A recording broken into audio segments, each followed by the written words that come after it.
Hi folks, Richard Ash, Folkcraft Instruments. Today's demo is of a FolkRoots D Series dulcimer, teardrop. And usually when I do a demo, it's a super duper fancy high-end instrument. This one is high-end in quality, but it doesn't have all the expensive stuff. It doesn't have the Galax back and the ebony fretboard and the Fishman pickups, things like that. This is going out to a customer named Julie, and she's probably going to watch this video because I know she's a friend of mine on Facebook. But this one is a teardrop shape, meaning it's just got the one wide spot. An hourglass shape is wide, narrow, wide, narrow. You've got hips, waist, and shoulders. This just has a waist, or just hips, depending how you look at it. If it's a person, it'd probably be a waist nowadays. But anyway, it's just one hump instead of two humps, and no skinny spot in the middle. What you get with that is a few benefits and a few disadvantages. This is maybe 5% of our instruments get the teardrop shape.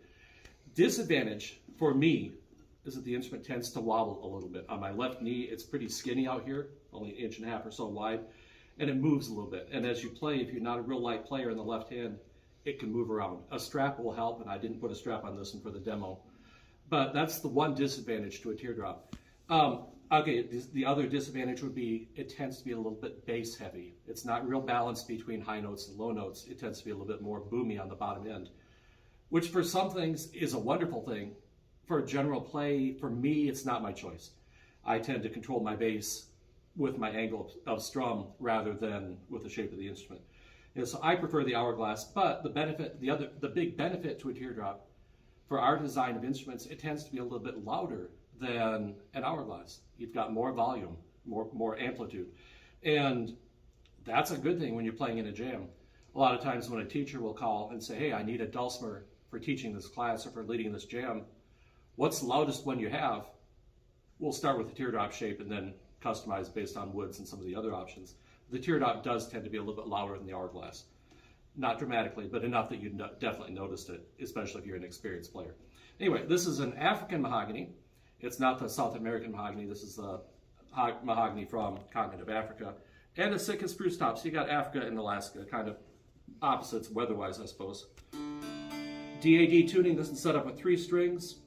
Does have the flathead, so we did put 4 tuners on it, and we have a 4th anchor pin in case the customer ever decides to go 4 strings down the road.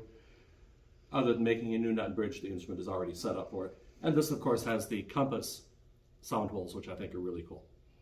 Anyway.